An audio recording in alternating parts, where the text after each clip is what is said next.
Hello, everybody. I wanted to do a quick and special video about something that's taking place on June 25th with the new moon, but it's an astrological aspect that um, is a little bit mysterious and often I think misunderstood. It's the YOD, and it's a formation that astrologers often associated with some kind of a fated event or a spiritual purpose. It's called the finger of fate or the finger of God. So I'm going to go ahead and just put up the astrology chart with the YOD in it for this particular new moon. But I'm doing so with the caveat that this is just for illustrative purposes. I'm a visual person, so it helps me to see what the heck I'm talking about. So I made the YOD is this green triangle here.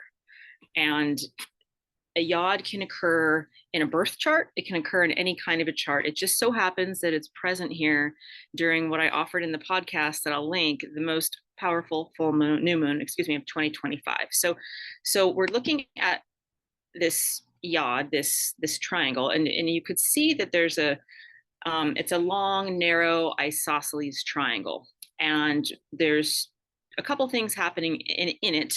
We have the two, typically it's three planets involved, but here we've got a lot of planets here. We have this very tight conjunction between the sun, the moon, and Jupiter at 3 and 4 degrees of Cancer.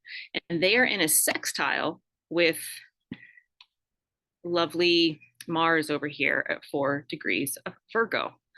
So the sextile is known as the less important aspect of the YOD, but it definitely needs to be present. And the orb of the sextiles is considered exact. You need to be between 3 to 6 degrees of each other.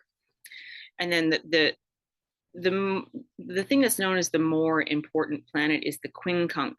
So both of these planets, or in this case, set of planets here, are in a quincunx with this Pluto here at the top, which is also within 1 degree. It's at 3 degrees of Aquarius. And the orb of operation for the quincunx can be 2 to 3 degrees maximum. So this is a very tight, meaning the energies are honing in YOD, and a YOD is kind of a very unique cosmic alignment.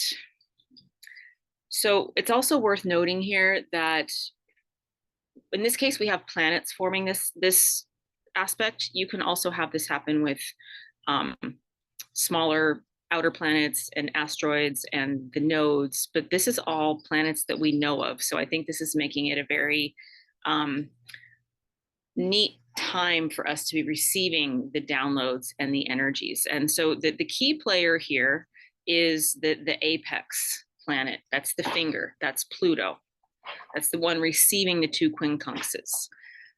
This is the planet that's known as the channel for transformation. And we have, I mentioned in the podcast, we just so happen to have the planet of transformation, Pluto, the planet of death and rebirth, moving into the sign of Aquarius as the channel of transformation. So this is an intense YOD. Nothing to be afraid of here. This is just, I'm talking about the energies.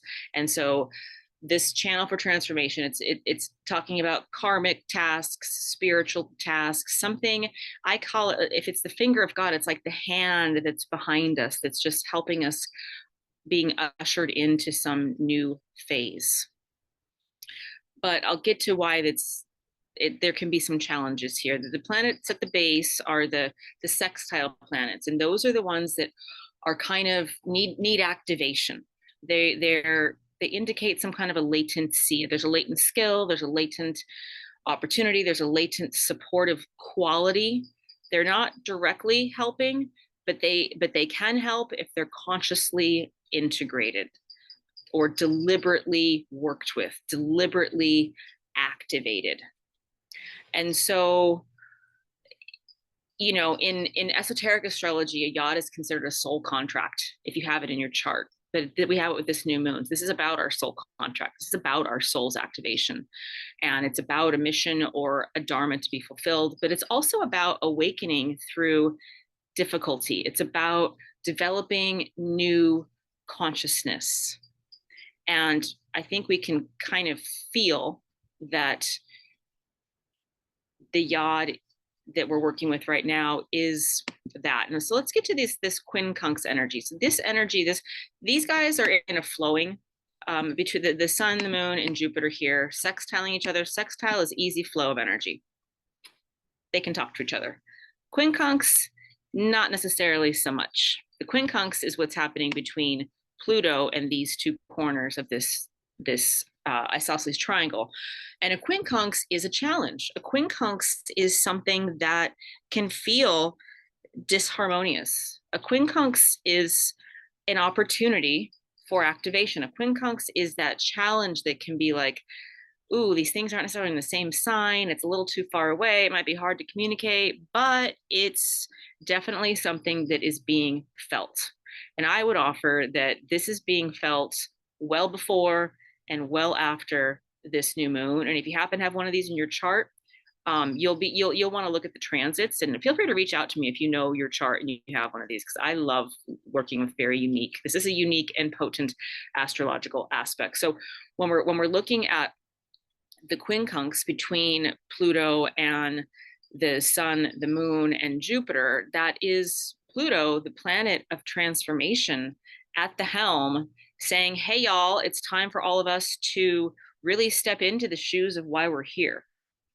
Pluto's leading the charge right now. The planet of outermost planet of super subtle energy, planet of transformation, is leading the transformation. But this is where I think it gets really cool, because what's the to-do here? The to-do here is to read the flows of energy.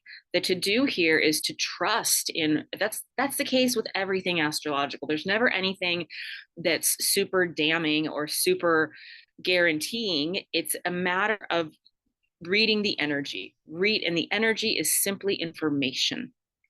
And if we live in an energetic universe, in an information universe, and every particle has intelligence, our jobs as conscious human beings, especially now on this planet, is to be reading the flows of energy and being willing to be in a time of transformation as a vessel of transformation, as a vessel that is in and of itself being transformed. That's a YOD. And this YOD with Pluto in it is an extra, I said in the podcast, it's like times 100 or times 1,000 transformation. But the other thing about YODs, especially this one, is it's karmic. So it means that this is up and out of physical limitations. This is downloads, transmissions, realizations, things coming through that we can activate. We can receive an activation right now if we're open to it. It's going to massively upgrade our consciousness. Super exciting times. And I guess I'll close with, there are some people who are known to have had yogs. Carl Jung had a YOD involving Uranus, Neptune, and Pluto. Barack Obama had a YOD. Marilyn Monroe had a YOD with Chiron, and that kind of symbolized Chiron is the wounded healer. So that was kind of like wounding, fame, inner dissociation. Princess Diana had a YOD. I guess I could kind of stop there. Martha Stewart, Pablo Picasso, Karl Marx. I say all that to say that there's a potency that's here. And it's an exciting time, if you're interested in working with energy, to trust your intuition, to trust your inner knowing, to trust the energy that's around you. And to get, if Pluto's doing anything here in this particular YOD, it's helping us get up and out of ways that our ego may have been stuck in the 3D world. And it's really going to help us. I almost feel like it's going to open a door or shine a light on some aspect of consciousness that we've maybe conceived of before, but never really took seriously. So with that, I'm going to call it done. I've said my YOD piece. If you have any questions about this aspect, reach out to me. I will be offering a second astrology course here later in 2025. And yeah, I look forward to seeing you soon. Take care. Happy new moon.